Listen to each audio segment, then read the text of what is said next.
Hey, my name is Richard. Thank you for having me here, Mark.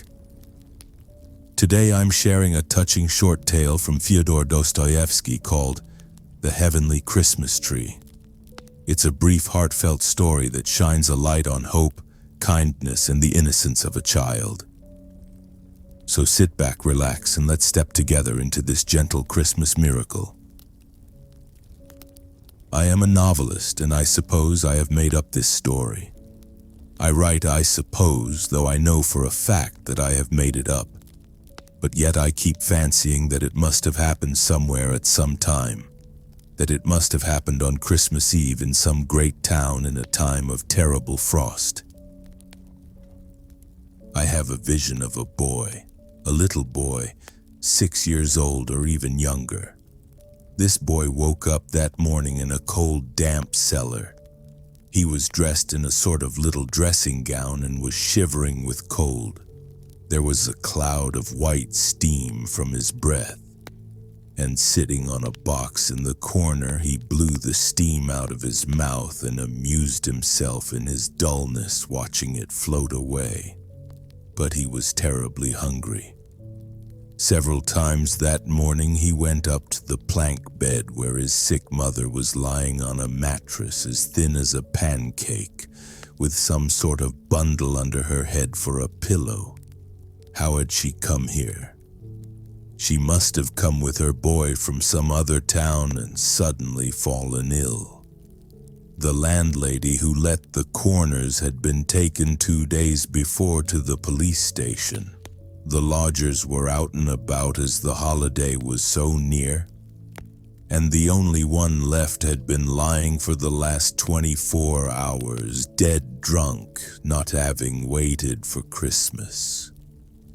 In another corner of the room, a wretched old woman of 80, who had once been a children's nurse but was now left to die friendless, was moaning and groaning with rheumatism, scolding and grumbling at the boy so that he was afraid to go near her corner. He had got a drink of water in the outer room but could not find a crust anywhere, and had been on the point of waking his mother 12 times. He felt frightened at last in the darkness. It had long 152 been dusk, but no light was kindled touching his mother's face. He was surprised that she did not move at all and that she was as cold as the wall. "It is very cold here," he thought. He stood a little, unconsciously letting his hands rest on the dead woman's shoulders. Then he breathed on his fingers to warm them, and then quietly fumbling for his cap on the bed, he went out of the cellar. He would have gone earlier, but was afraid of the big dog which had been howling all day at the neighbor's door at the top of the stairs. But the dog was not there now, and he went out into the street. Mercy on us, what a town! He had never seen anything like it before. In the town from which he had come, it was always such black darkness at night. There was one lamp for the whole street. The little low-pitched wooden houses were closed up with shutters. There was no one to be seen in the street after dusk. All the people shut themselves up in their houses, and there was nothing but the howling of packs of dogs, hundreds and thousands of them barking and howling all night. But there it was so warm, and he was given food, while here, oh dear, if he only had something to eat. And what a noise and rattle here, what light and what people, horses and carriages, and what a frost. The frozen steam hung in clouds over the horses, over their warmly breathing mouths. Their hooves clanged against the stones through the powdery snow, and everyone pushed so, and oh dear, how he longed for some morsel to eat, and how wretched he suddenly felt. A policeman walked by and turned away to avoid seeing the boy. Here was another street, oh what a wide one. Here he would be run over for certain.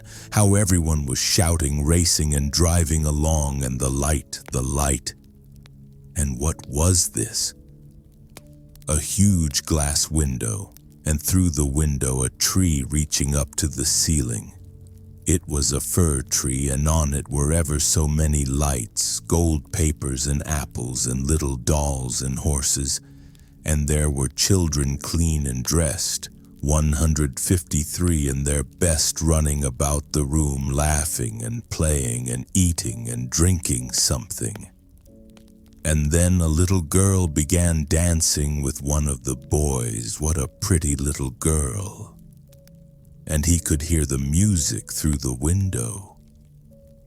The boy looked and wondered and laughed, though his toes were aching with the cold and his fingers were red and stiff so that it hurt him to move them, and all at once the boy remembered how his toes and fingers hurt him and began crying and ran on. And again through another window pane he saw another Christmas tree, and on a table cakes of all sorts. Almond cakes, red cakes, and yellow cakes, and 3 grand young ladies were sitting there, and they gave the cakes to anyone who went up to them. And the door kept opening, lots of gentlemen and ladies went in from the street. The boy crept up, suddenly opened the door, and went in. Oh, how they shouted at him and waved him back. One lady went up to him hurriedly and slipped a kopeck into his hand, and with her own hands opened the door into the street for him. How frightened he was. And the kopeck rolled away and clinked upon the steps. He could not bend his red fingers to hold it tight. The boy ran away and went on, where he did not know he was ready to cry again, but he was afraid, and ran on and blew his fingers. And he was miserable because he felt suddenly so lonely and terrified, and all at once, mercy on us. What was this again? People were standing in a crowd admiring.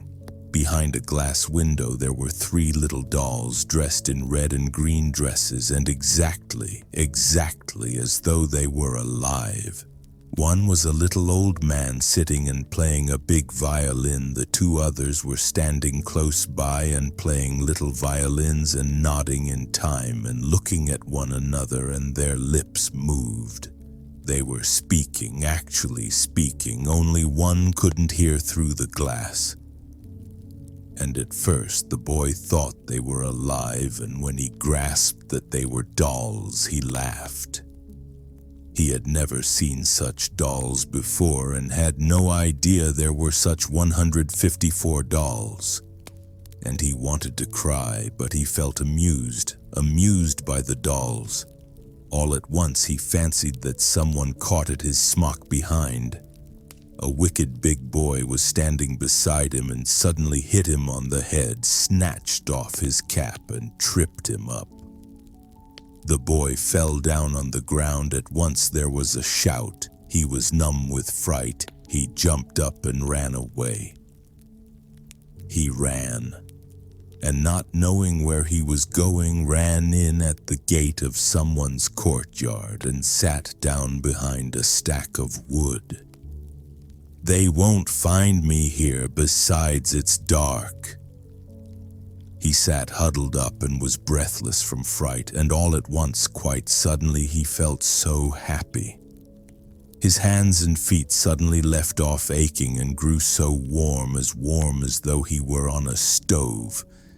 Then he shivered all over, then he gave a start. Why, he must have been asleep. How nice to have a sleep here. I'll sit here a little and go and look at the dolls again, said the boy, and smiled, thinking of them, just as though they were alive. And suddenly he heard his mother singing over him, "Mammy, I am asleep. How nice it is to sleep here. Come to my Christmas tree, little one," a soft voice suddenly whispered over his head. He thought that this was still his mother, but no, it was not she. Who it was calling him he could not see, but someone bent over and embraced him in the darkness.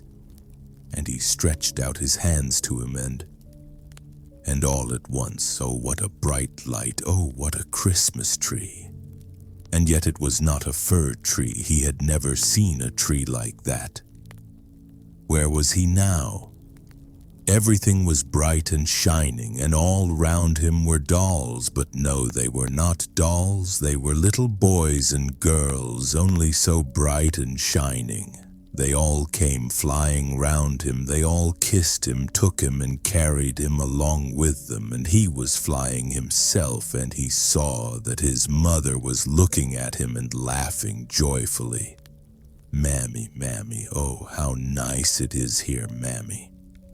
And again he kissed the children and wanted to tell them at 155 of those dolls in the shop window.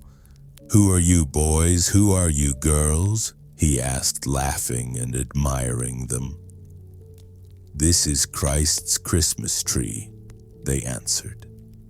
Christ always has a Christmas tree on this day for the little children who have no tree of their own. And he found out that all these little boys and girls were children just like himself, that some had been frozen in the baskets in which they had as babies been laid on the doorsteps of well-to-do Petersburg people. Others had been boarded out with Finnish women by the foundling and had been suffocated. Others had died at their starved mothers' breasts in the Samara famine. Others had died in the third-class railway carriages from the foul air.